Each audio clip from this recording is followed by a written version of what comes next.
83. Ya'rifuna ni'matallahi thumma yunkirunaha wa aktsaruhumul kafirun.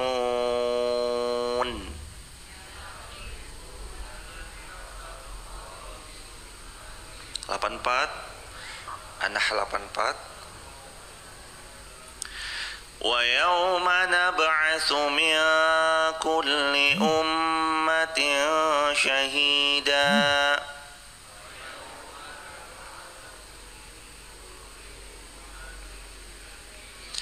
thumma la yu'dhanu lilladzina kafaru wa la hum yusta'tabun.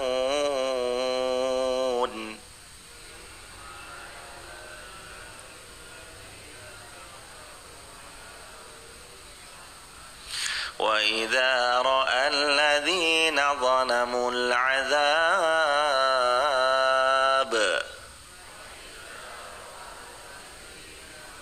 85 فَلَا يُخَفَّفُ عَنْهُمْ وَلَا هُمْ يُنظَرُونَ.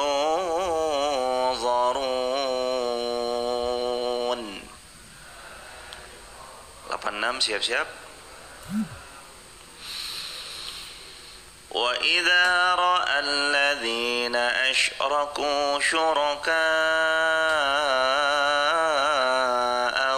قَالُوا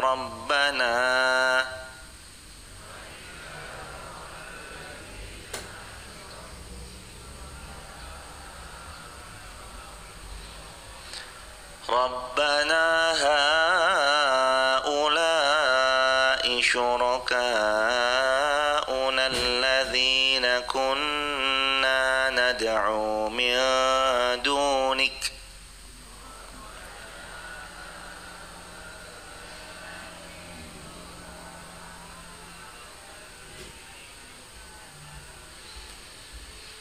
فَأَلْقَوْا إِلَيْهِمُ الْقَوْلَ إِنَّكُمْ لَكَاذِبُونَ.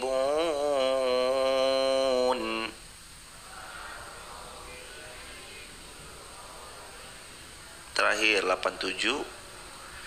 وَأَلْقَوْا إِلَى اللَّهِ يَوْمَئِذٍ السَّلَامَ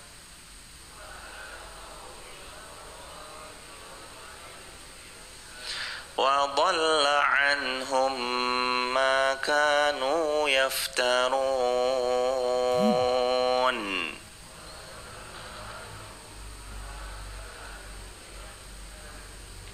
Allahumma rahamna bil Quran. Alhamdulillah, segala puji hanya milik Allah. Semua kita nanti juga kelak kembali pada Allah. Mudah-mudahan Allah tetap anugerahi segala kebaikan untuk kita, istiqomah hingga pada akhir nanti kelak kita pulang wafat husnul khatimah.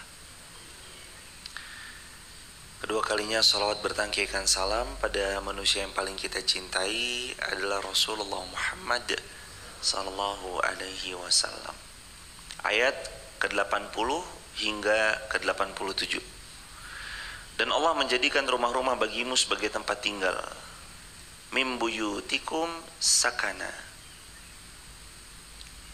Allah izinkan kita memiliki sakan, tempat tinggal. Dan dialah Allah yang menjadikan bagimu rumah-rumah, baik yang terbuat dari kemah-kemah, dari kulit-kulit hewan ternak, yang kamu merasa ringan membawanya, pada waktu kamu berpergian dan pada waktu kamu bermukim. Dalam bahasa lain, tenda-tenda. Hadirin jamaah dirahmati Allah, melihat rumah pada zaman dulu dan melihat rumah pada zaman sekarang, dan ternyata jauh berbeda ya hadirin. Ada salah satu museum yang di dalam museum itu tuh memberi gambaran rumah orang pada zaman dulu, dapurnya orang pada zaman dulu, masjidnya orang pada zaman dulu. Kalau kita nanti melihat, menilik, bandingkan sama masjid kita zaman now, sungguh masjid kita zaman sekarang, rumah kita zaman sekarang, dapur kita zaman sekarang, sejelek-jeleknya tetap jauh lebih baik daripada pada ratusan tahun sebelumnya. Allah mengizinkan kita makin pintar, makin cerdas, makin baik memadu-madankan, makin baik memilih warna, makin baik memberikan aksen, makin baik memberikan ornamen, makin baik mendesain. Itu Allah subhanahu wa ta'ala. Dulu kalian tinggal dari kulit-kulit hewan ternak, lalu kamu merasa ringan, kamu bawa kemana-mana dalam bentuk tenda-tenda dan kemah-kemah. Dan pada waktu kamu bermukim dijadikannya pula, kamu memiliki selimut. Dari mana? Bulu domba, atau bulu unta, dan bulu kambing. Alat-alat rumah tangga dan kesenangan sampai waktu tertentu. Dan yang dicatat adalah zaman itu memang demikian, hingga pada akhirnya manusia itu terus mengalami kemajuan.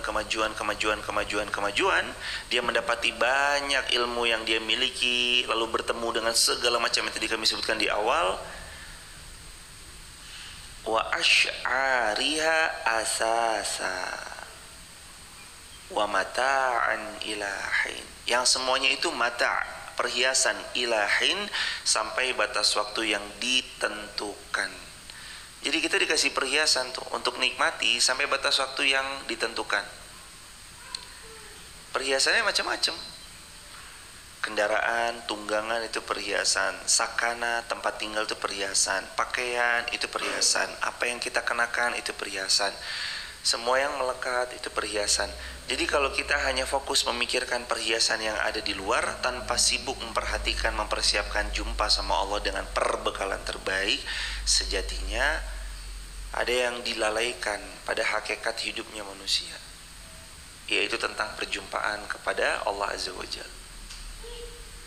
Kita sadar rumah, tempat tinggal, kendaraan, pakaian, itu semuanya perhiasan. Sudah semestinya kita kenakan manakala kita perlu, kita tanggalkan manakala kita udah gak perlu lagi. Dia boleh kita kejar, tapi bukan itu yang utama. Karena sebaik-baik bekal, wa tazawwadu fa inna khairaz zadi taqwa. Allah berfirman dalam Al-Quran surah Al-Baqarah, berbekalah kita semua, sebaik-baik bekal itu adalah taqwa. Wa tazawwadu fa inna khairaz zadi taqwa. Sebaik-baik bekal itu takwa pada Allah Azza wa Jalla. Wallahu ja'ala lakum mimma khalaqa dhilala, dan Allah Subhanahu wa taala menjadikan lakum bagi kalian mimma dari apa-apa khalaqa yang Allah ciptakan, dhilala, tempat bernaung. Allah kasih tempat bernaung.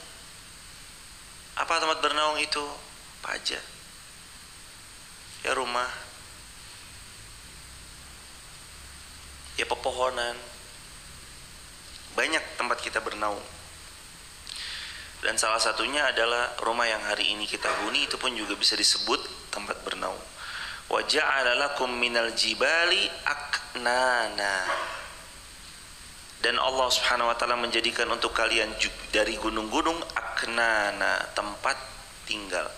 Kalau dulu orang memang bertinggal atau mereka menempati gunung-gunung, dibuatnya ada satu gua kecil yang mereka bertempat tinggal di dalam gua tersebut. Ada yang zaman-zaman itu memang tinggalnya di sana. Begitu aja. Aknana. Wa ja'ala lakum sarabila, dan Allah menjadikan untukmu sarabil, pakaian. Taqikumul har, yang memeliharamu dari hawa panas. Wasarabila taqikumul ba'sakum, dan dia memeliharamu dari peperangan yang kamu alami. Kadzalika yutimmu ni'matahu, itu semua agar Allah menyempurnakan nikmatnya alaikum, atas kalian, la'allakum tuslimun, dan agar kalian jadi hamba yang berserah kepada Allah. Apa makna maksud berserah? Maksud berserah itu jadi hamba yang tahu kalau semuanya milik Allah, kembali kepada Allah dengan konsep innalillah wa inna ilaihi rajiun. Semua milik Allah, nanti pun kembali pada Allah, pulangnya ke Allah. Maka dia jadi hamba yang faham Kadang kan ada orang ya jemaah dititipi tapi dia nggak mau mengembalikan barang titipannya. Kan ada gitu ya kadang-kadang. Dititipin. Tapi beliau nggak mau mengembalikan barang titipannya. Ini kan yang agak-agak aneh nih. Adapun kita sebaiknya kalau kita tahu kita sedang dititipi sesuatu, ya kita mengembalikan, ini mas barang titipannya sudah saya rawat.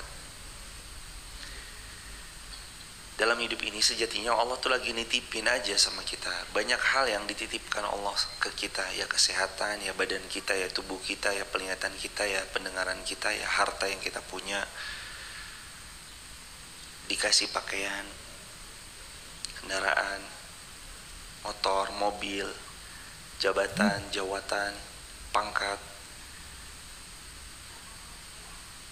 Jadi kalau hidup kita mau merasa nyaman, tenang, dan terus berbahagia, maka sadarilah dari sekarang bahwa semuanya itu adalah titipan.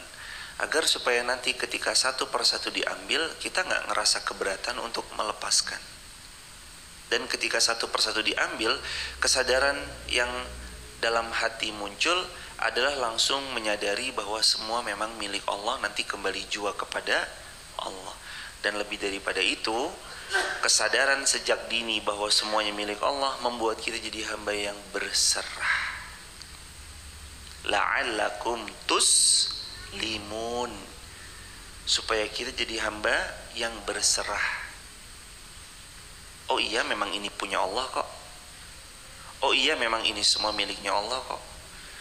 Nanti kalau sewaktu-waktu kesehatan saya diambil, penglihatan diambil, tangan diambil, kekuatan kita yang tadinya prima kini nggak lagi prima, dan semua yang kita punya nanti pelan-pelan diambil. Anak yang lucu menggemaskan tiba-tiba Allah ambil. Maka sebenarnya kita sadar bahwa la'allakum tuslimun, ya memang semuanya milik Allah, maka kami serahkan kepada Allah, diserahkan. Terus apa sih makna muslim? Muslim itu tuh seseorang yang berserah. Kepada siapa dia berserah? Pada Allah Rabbul Alamin. Kan kemarin ada sebuah perbandingan antara Jono dengan Joni yang mengangkat beban sama-sama 100 kg koper untuk diangkat ke atas lantai 2 Masjid Maf. Jono mengangkat sendiri pasti berat, 100 kilo diangkat sendirian. Sedangkan Joni minta tolong sama pengurus untuk diangkatkan, diserahkan koper itu kepada pengurus, minta tolong untuk diangkatkan. Jono yang angkat sendiri, Joni yang memasrahkan urusannya pada pihak lain. Kira-kira mana yang lebih ringan untuk dia rasa, Jono atau Joni? Joni yang menyerahkan, karena dia nggak ngangkat. Hidup punya banyak beban, masing-masing kita punya banyak tanggungan, punya banyak persoalan. Dan kalau kita pikul sendirian, pasti kerasa berat bebannya. Makanya Allah berfirman, la'allakum tuslimun. Ayo serahkan kepadaku. Ayo jadilah hamba yang berserah. La'allakum tuslimun. Ayo jadilah hamba yang mengerti dan memahami bahwa semuanya adalah kembali jua kepada Allah pada akhirnya. Jadinya dia nyerahin ke Allah. Ya Allah, masalah jodoh hamba serahkan padamu. Masalah keturunan hamba serahkan padamu. Masalah rezeki hamba menyerahkan semuanya kepadamu. Masalah karir hamba serahkan padamu. Masalah perniagaan hamba serahkan padamu. Masalah jabatan hamba serahkan padamu. Masalah apapun serahkan ke Allah. Nanti jadi gampang hadirin. Jadi kalau hidup kita merasa berat, merasa beban ini kok bertambah hari bertambah banyak, boleh jadi kita masih memikulnya sendirian. Belum kita serahkan kepada Allah. Maka mulai hari ini coba atas semua beban yang berat, pikiran yang begitu banyak, mulailah satu persatu diserahkan kepada Allah. Bawa ke atas sejadah. lalu laporkan, ceritakan, curhatkan kepada Allah. Nanti Allah yang memberi solusi itu. Satu demi satu nanti diurai, satu demi satu nanti diberi solusi terbaik, satu demi satu nanti yang tadinya kusut tuh perlahan jadi lurus kembali. Serahkan aja sama Allah.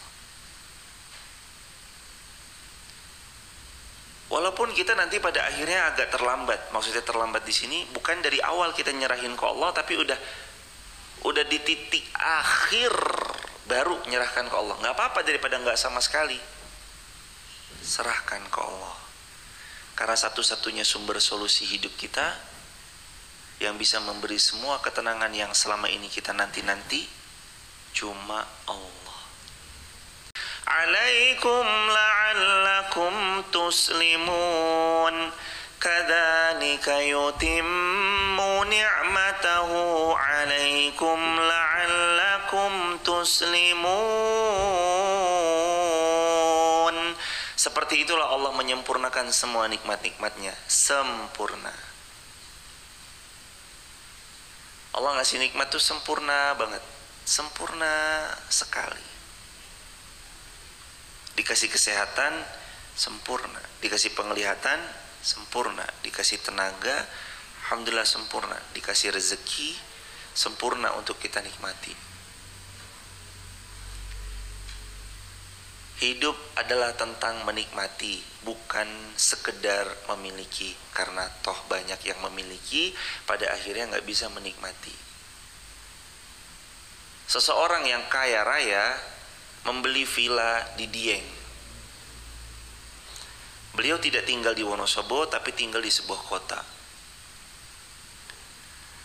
Villa di Dieng itu dititipkannya kepada satu orang penjaga, yang seorang penjaga ini tinggal bersama keluarganya di villa yang dibeli orang kaya di sebuah kota tersebut. Orang kaya tersebut menikmatinya paling hanya 1 tahun sekali, ketika di akhir tahun atau ketika musim anak-anaknya liburan. Namun jarang, kadang bahkan pun setahun gak pernah mencicipi villa itu sama sekali, karena mereka lebih banyak liburan di luar negeri ketimbang di Wonosobo. Villa yang dihuni sama satu keluarga itu yang diamanahi, kalau bocor bosnya ditelepon. Assalamualaikum Pak, mohon maaf ini villanya bocor. Kata tukangnya ini estimasinya 5.300.000. Ya saya transfer ya. Ketika terus kemudian ada sedikit longsor, lalu kemudian ingin dipondasi lagi, sang penjaga villa itu telepon lagi sama owner atau si bosnya. Assalamualaikum Pak, mohon maaf ini kemarin ada hujan terus longsor. Katanya kalau mau dipondasi totalnya 113 juta. Terus kata bosnya, ya Mbak saya transfer. Terus untuk nguras kolam renangnya, per 1 pekan 1 kali dikuras kolam renangnya. Pak ini tukang kolam renang datang, katanya kalau mau kuras kolam renang budgetnya 2.100.000. Baik Mbak, sebentar lagi saya transfer. Lah ini tuh siapa ya bosnya jemaah sebenarnya? Yang jadi bos siapa? Ownernya yang nggak pernah make, atau si penjaga villa yang diamanahi itu? Lah siapa yang jadi bos? Penjaga villa ya, apa-apa tinggal Pak, apa-apa tinggal Pak, apa-apa tinggal Pak. Makanya hadirin, bisa punya belum tentu bisa menikmati. Allah sempurnakan itu. Ya kadang-kadang ada orang yang bisa menikmati tanpa harus punya, ada yang punya nggak bisa menikmati. Allah tuh segitunya jemaah kalau mau memperlihatkan ini loh kekuasaanku. Jemaah punya rumah banyak, apakah ya semua rumahnya ditunggangi? Maksudnya ditinggali? Enggak. Jemaah punya mobil lebih dari 1, ya apakah semua mobilnya satu persatu digilir? Kan enggak toh jemaah. Ada mobil 5, apakah masing-masing kita ganti tuh kita gilir? Enggak. Yang kita pakai pasti 1, paling yang kita udah nyaman. Ya udah, mau nyamannya dengan yang A, pakai itu terus. Punya tas 20, apakah digilir tiap hari? Datang ke sini pakai tas yang 1, dan sini tasnya berbeda. Setelah 21 hari kembali ke tas yang pertama. Kan enggak, dari 20 tas yang kita punya, pilih satu, itu yang kita pakai sampai jebol, sampai rusak, baru ganti. Sepatu juga sama. Jadi sempurnanya nikmat Allah itu bukan dari jumlah banyaknya semata. Sempurnanya nikmat Allah itu bukan dari banyak yang kita genggam semata. Sempurnanya nikmat Allah itu saat kita bisa mensyukurinya. Rumah tangga kalau bersyukur, nikmatnya tambah berkucur. Tapi kalau rumah tangga nggak ada syukur, kita nggak ada syukur, Allah tuh bisa cabut nikmatnya. Makanya dulu pernah ada yang nanya, katanya nikah itu pembuka pintu rezeki. Iya, an-nikahu miftahur rizq, kata para ulama. Nikah itu membuka pintu rezeki. Kalau nikah memang benar membuka pintu rezeki, kenapa banyak yang bercerai gara-gara faktor ekonomi? Jawabannya simple. Mau sebanyak apapun pintu rezeki itu dibuka, tapi kalau pintu syukurnya ditutup, maka tidak akan pernah ada kebahagiaan dalam rumah tangga yang dijalani. Pintu syukurnya ditutup, gak ada kebahagiaan. Jangankan menikah, yang belum nikah aja, kalau gak punya rasa syukur atau rasa syukurnya ditutup rapat-rapat, ya gimana bahagia mau datang, gimana rezeki mau datang, mau masuk.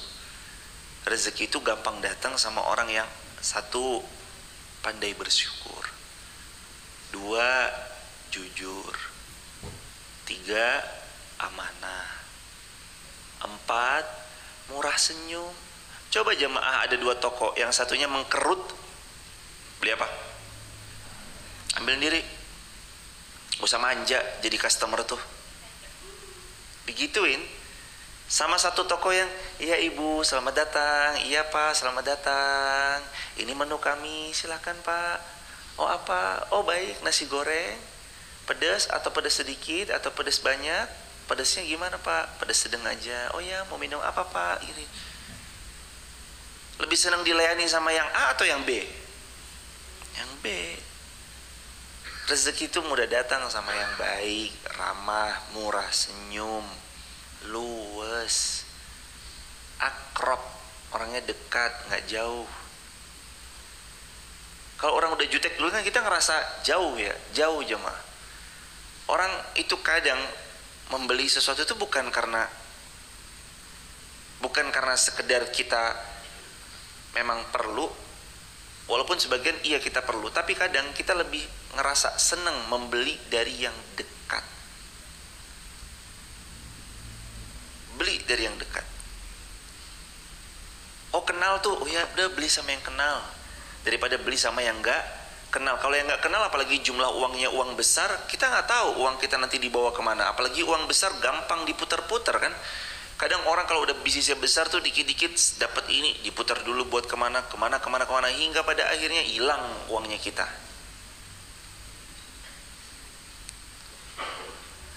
Maka hadirin sekali lagi jemaah, bahwa Allah menyempurnakan nikmatnya untuk kita. Kadzalika yutimmu ni'matahu, dan Allah menyempurnakan nikmatnya kepada kita, alaikum, atas semua yang hari ini kita terima, la'allakum tuslimun, supaya kita jadi hamba yang berserah.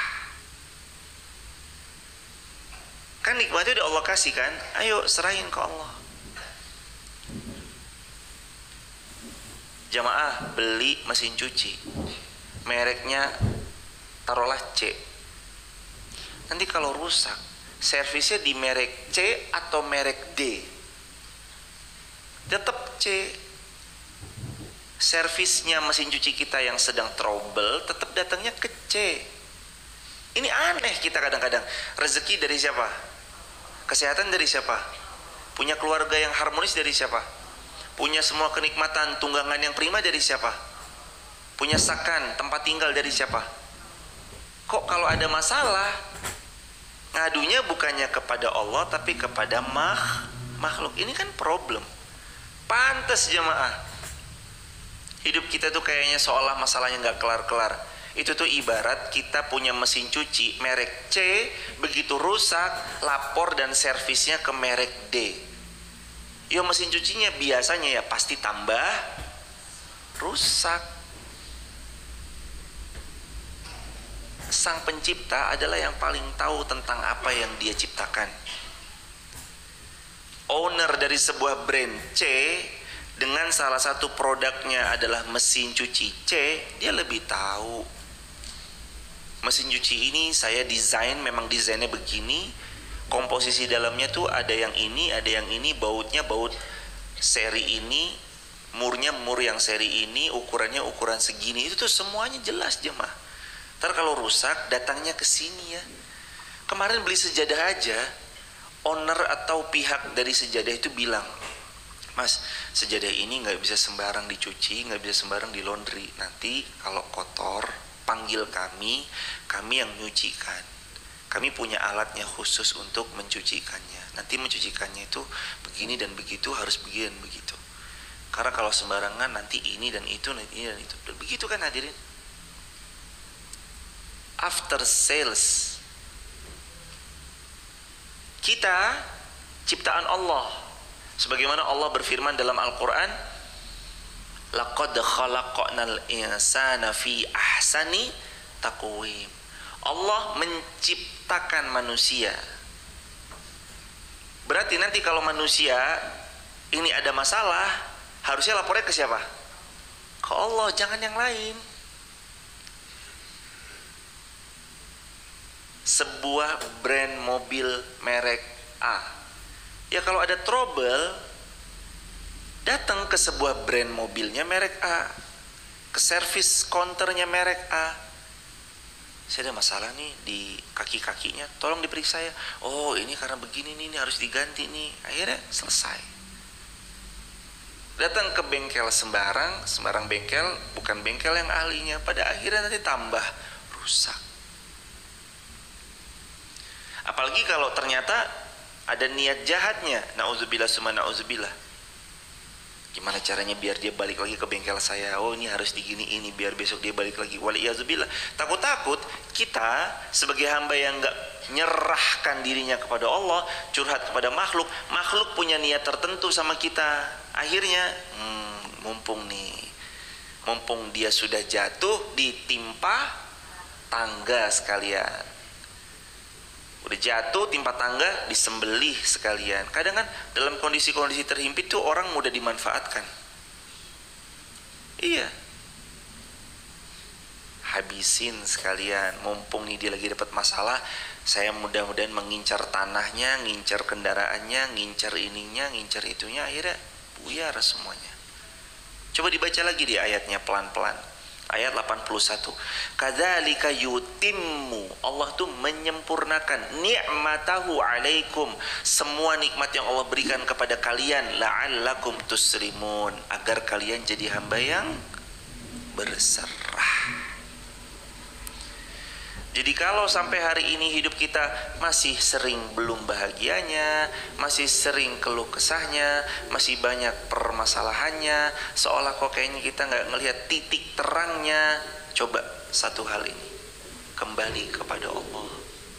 Karena di saat semua kalkulator nggak berfungsi, semua hitung-hitungan rumus itu nggak berjalan lagi, dan semua manusia yang kita temui nggak bisa menolong kita atas semua masalah yang sedang kita miliki, jawabannya cuma satu, kembali kepada Allah. Selesai. Gak ada urusan yang tidak selesai kalau dikembalikan kepada Allah. Gak ada urusan yang gak selesai. Selesai jemaah. Kitanya aja yang kadang gak kurang yakin, kitanya aja yang kadang kurang yakin, kurang mantap, meragukan Allah. Itu kan seringnya kita, kayaknya nggak mungkin, uang dari mana, emangnya saya bisa, emangnya saya kan anaknya Pak ini, saya kan anaknya dari orang biasa, saya kan enggak. Bagi Allah, innama amruhu idza arada syai'an ayyaqula lahu kun fayakun. Jangan ragukan Allah hadirin, jangan ragukan Allah hadirin. Ya Allah, kita tuh berserah artinya tuh menyerahkan semua urusan kepada Allah. Ya masa Allah dilibatkan, Allah nggak memberi yang terbaik? Pasti diberi yang terbaik. 82. Fa in tawallau fa innama 'alaikal balagul mubin. Tapi jika kalian berpaling, maka kewajiban yang dibebankan atasmu tentang menyampaikan amanat dengan terang sudah disampaikan. Tugas kita tuh nyampein. Balagul mubin, udah baligh, mubalik. Makanya disebut mubalik itu karena menyampaikan, ngajak. Kunna da'iyan, kita tuh dai semuanya, ngajak, mempengaruhi orang supaya jadi baik, supaya jadi hamba yang lebih baik. Mempengaruhi orang juga ada seninya. Gimana supaya orang itu berkenan, gimana supaya orang itu datang untuk beramal baik, bagaimana orang ini mau langgeng beramal salih. Waktu itu Rasul SAW di tengah para sahabat pernah bilang satu kalimat yang bagus sekali.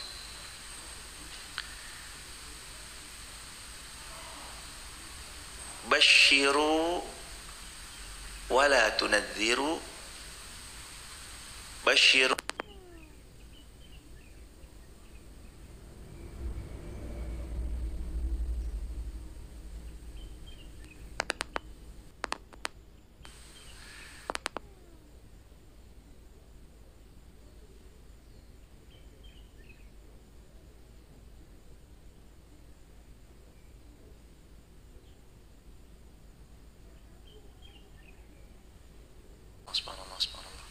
Kembali lagi hadirin, yassiru wala tu'assiru.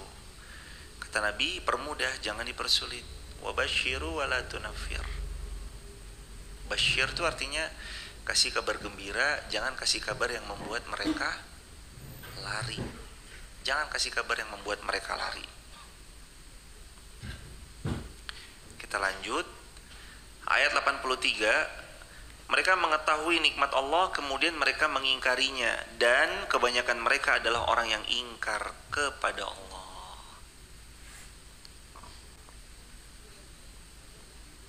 Ya'rifuna ni'matallah summa yunkirunah.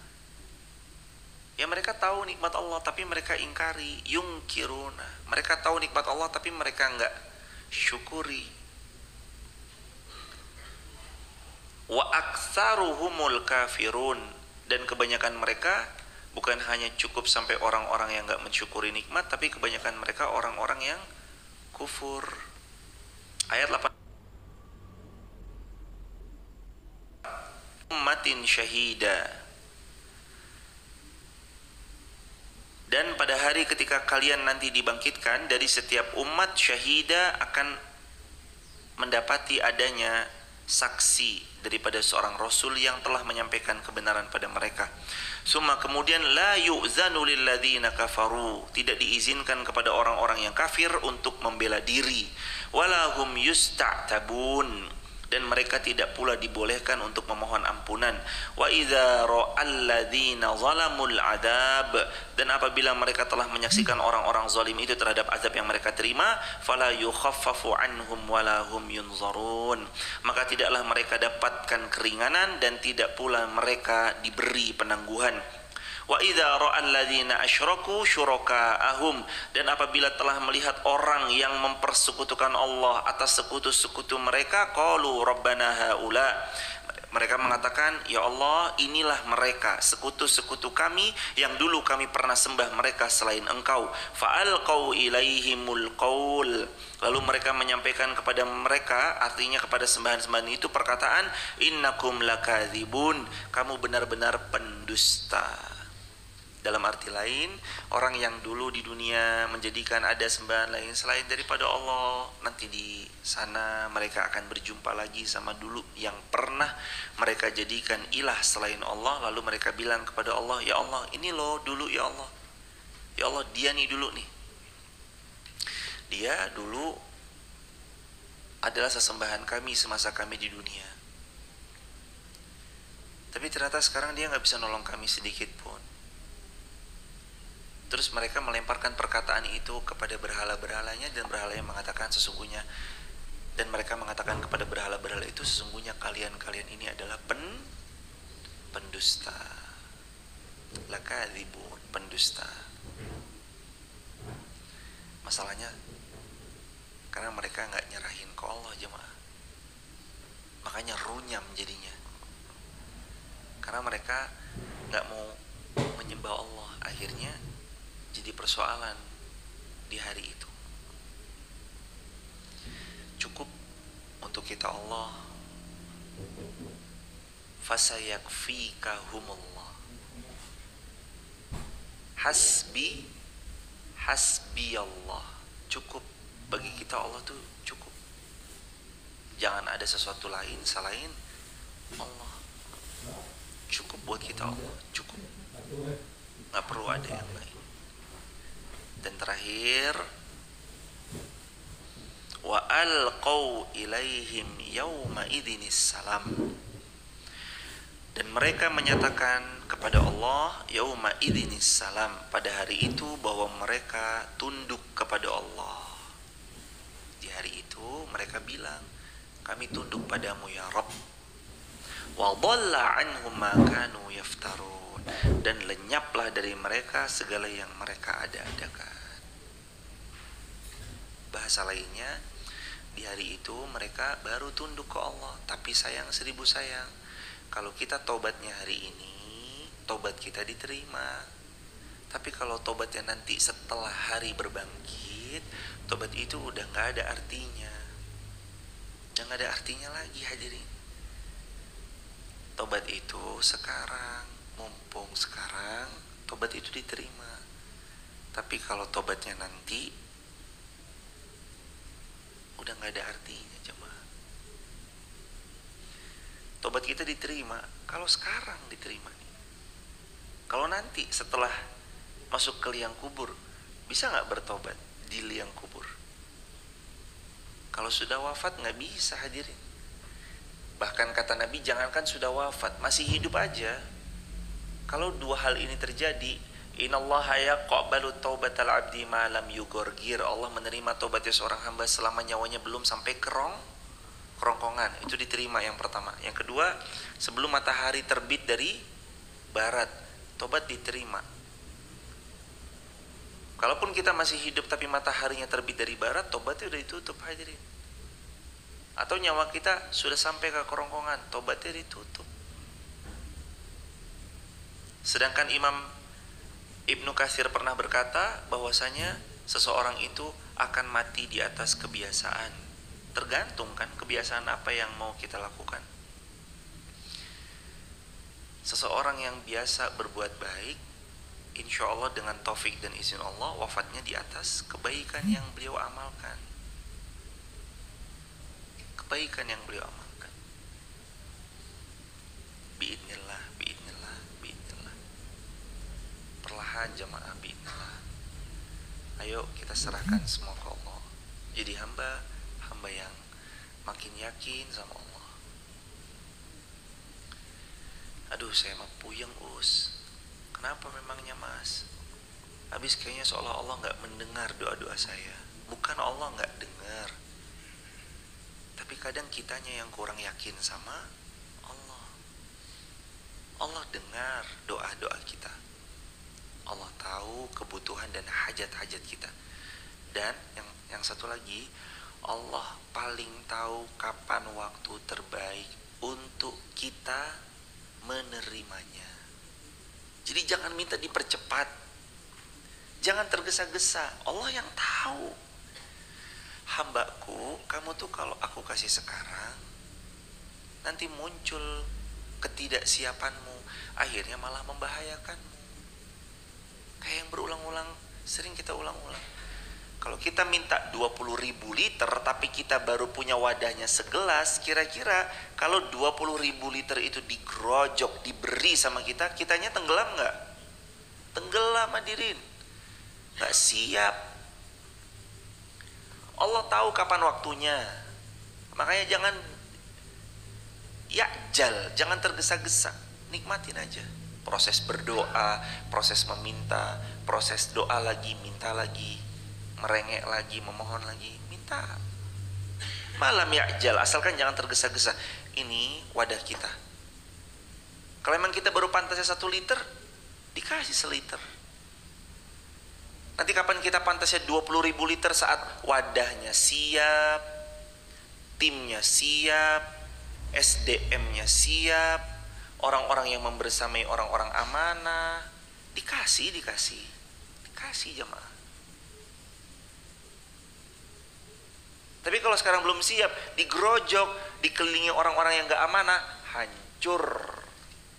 Entah uangnya dibawa kabur, dibawa lari, gak jelas nanti. Tapi karena yang diamanahkan adalah SDM yang baik, komposisinya baik, kelilingi orang-orang yang amanah, makin subur hadirin. Ini penting. Jangan sampai nanti kita jadi hamba yang lupa syukurnya. Barakallahu fikum. Kita akhiri dengan hamdalah, alhamdulillahirabbil alamin. Subhanakallahumma bihamdika, asyhadu an la ilaha illa anta, nastaghfiruka wa natubu ilaik. Lalu juga informasi sedikit, mumpung hari Jumat Sayyidul Ayyam, di antara sedekah terbaik kata para ulama adalah sedekah di hari Jumat, karena hari ini begitu istimewanya. Kalau di antara kita ada yang hendak membersamai sejadah, memfasilitasi kaum muslimin untuk sholat, memfasilitasi kaum muslimin untuk ibadah, ngaji, hadirin bisa membersamai sejadah Masjid Muhammad Al-Fatih di Bank Muamalat atas nama Masjid Muhammad Al-Fatih 50900180444. Konfirmasinya langsung ke admin Masjid MAF 08517445 6070. Kami ulang, konfirmasi ke admin Masjid MAF 08517445 6070. Barakallahu fikum. Kita akhiri sekali lagi dengan hamdalah, alhamdulillahirabbil alamin, dan doa Rabbana atina fid dunya hasanah wa fil akhirati hasanah wa qina adzabannar walhamdulillahirabbil alamin. Assalamualaikum warahmatullahi wabarakatuh.